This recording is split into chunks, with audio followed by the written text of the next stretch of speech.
বন্ধুরা, আপনাদেরকে সাথে নিয়ে আজ সকাল 9:45 থেকে আরও একটা ব্লগ শুরু করছি। আশা করি আপনারা ভালো আছেন, আর আপনাদের ভালোবাসায় আমরাও ভালো আছি। সকাল হলেই আমার প্রথম কাজ হয় পুজো করা, তাই ছাদে এলাম।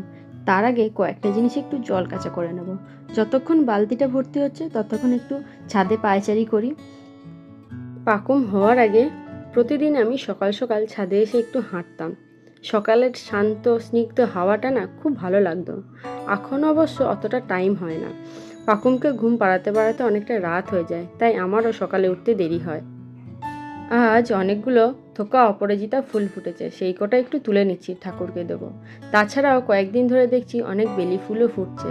বেলি ফুলের গন্ধে ঠাকুরঘরটা যেন মোমো করে, খুব ভালো লাগে বেলি ফুলের গন্ধটা। পুজো দেওয়া হয়ে গেছে, এবারে পলুকে একটু প্রসাদ খাওয়াই। পলু প্রতিদিন নকুলদানা খাওয়ার জন্য ঠাকুরঘরের সামনে বসেই থাকে। এদিকে আমি পুজো সেরে নিচে এসে দেখছি ঠাম্মা নাতনি কারোর কোনো পাত্তা নেই, কেউ বাড়িতে নেই। ঘরে তালাবন্দি করে ঘন্টুবাবুকে রেখে দিয়ে চলে গেছে দুজনে কোথায় একটা। পরে জানতে পারলাম দুজনে মিলে পিসি ঠাম্মার বাড়ি গেছে পিসি ঠাম্মাকে নিম পাতা দেওয়ার জন্য। অনেকক্ষণ অপেক্ষা করলাম ওদের জন্য, ওরা আসছে না দেখে ঠিক করলাম টিফিনের জন্য একটু তরমুজ কেটে রেখে দিই, সাথে একটু শশাও কেটে রাখি। মুড়ির সাথে তরমুজ আর শশা ভালোই লাগে। তরমুজ আর শশা কাটার পরেও আমার হাতে খানিকটা সময় ছিল, তাই ঠিক করলাম বসে না থেকে আমি আমার টিফিনটা করে নিই। জানেন তো, পাকুম হওয়ার আগে আলু সিদ্ধ দিয়ে মুড়ি না আমার খেতে খুব ভালো লাগতো। তাছাড়া অন্য কিছু আমি খেতে পারতাম না, খুব একটা মশলা দিয়ে তরকারিপত্র এগুলো তো একদমই না। তাই জন্য মামনি প্রতিদিন একটা করে আলু সিদ্ধ দিত, সেই আলু সিদ্ধটা দিয়ে মুড়ি নিয়ে অনেকটা পেঁয়াজ নিয়ে আমি খেতাম। যদিও সেটা অবশ্য আমার স্বাদ হয়ে যাওয়ার পরে, স্বাদের আগে পর্যন্ত তো খুব একটা ভালো কিছু খেতেই পারতাম না। আর স্বাদের পরে মুড়িটা যে আমার কি পছন্দের হয়েছিল কি বলবো, বড় গামলার 1 গামলা করে খেয়ে নিতাম। এখন অবশ্য আর অত ভালো লাগে না, তাই অল্প একটু দুধ আর মুড়িই খাই আমি সকালে। আচ্ছা, আপনাদের প্রেগনেন্সিতেও কি এরকম কিছু হয়েছে? যদি হয়ে থাকে অবশ্যই আমাকে শেয়ার করবেন, খুব ভালো লাগবে জানতে। ওই যে সকাল সকাল ঘুরে চলে এলো, সকাল সকাল ঘুরে। বলো, পিসি ঠাম্মির বাড়ি গিয়েছিলাম, বলে দাও, বলে দাও। কি খেলে পিসি ঠাম্মির বাড়ি গিয়ে? বলো, ওই বিস্কুট টেনে নিয়ে নিয়েছি কিন্তু আমি খাইনি। কি প্রসাদ দিয়েছে? প্রসাদ তো কি প্রসাদ দিয়েছে?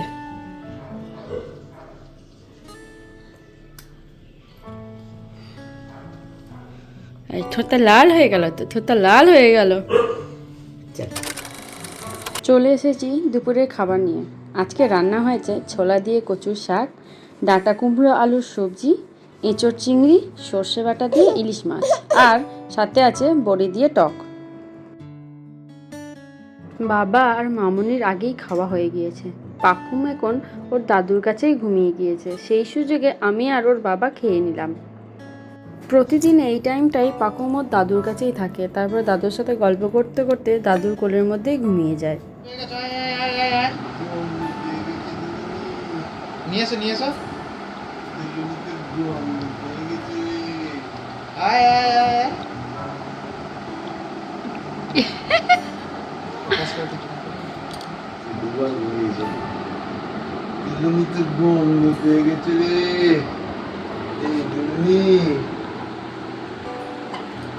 এটা কে রে? এটা কে রে? ওর জলের ভেতর এখানে মুখ জল আছে। আচ্ছা চলে চল। একবার ঘুমিয়ে গেল, উঠে পড়লো, উঠে পড়ে আমার মুখে উঠে পড়ে আসলো, এইখানটায় বলে মুখে খানিকটা লাল ধরলো, উঠে পড়ে আবার ঘুমিয়ে পড়লো। চল যা, মার কাছে চল যা, মার কাছে চল যা, মার কাছে চল যা। সেই আমি তখন যাওয়ার আগে ঘুম পাড়িয়ে গেছি, তারপরে বোধহয় মাঝে উঠেছিল হয়তো।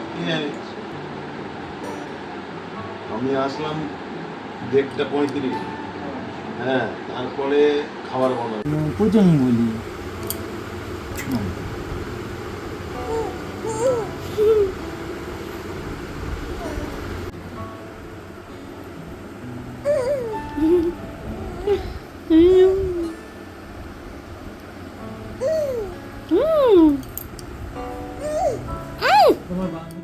দুপুরে বদমাইশি করার পর একটু ঘুমিয়েছিল, তারপর ঘুম থেকে ওঠার পর ওকে রেডি করে দিলাম, ওর দাদুকে ঘুরতে নিয়ে গেল।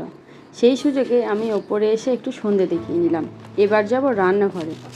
এই যে এই ভাতটা হচ্ছে আমাদের কোকোদের ভাত, সেটা আগে সরিয়ে নিই, তারপরে চা বসাবো।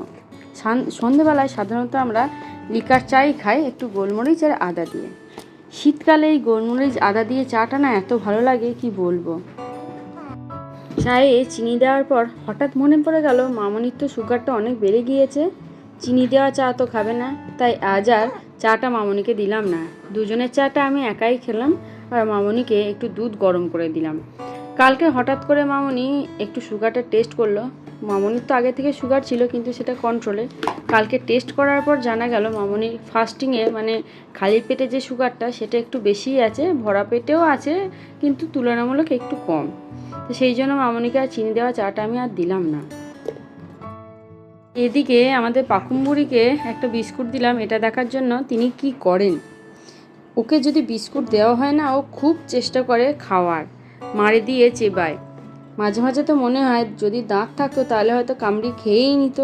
যাই হোক, মাড়ি দিয়ে তাও একটু চিবিয়ে চিবিয়ে নরম করে ভেঙেই ফেলেছিল। তারপর ওর কাছ থেকে বিস্কুটটা কেড়ে নিলাম। বাবা, বিস্কুট কেড়ে নেওয়ার পর মেয়ের যা কান্না, সেই থামাতে প্রায় 15 মিনিট লেগে গেল।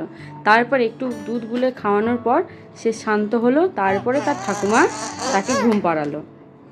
এদিকে তো আমার চা পুরো ঠান্ডা হয়ে গেল, আর মনে হলো না চাটা গরম করে খাই, ওই ঠান্ডা চাটা খেয়ে নিলাম।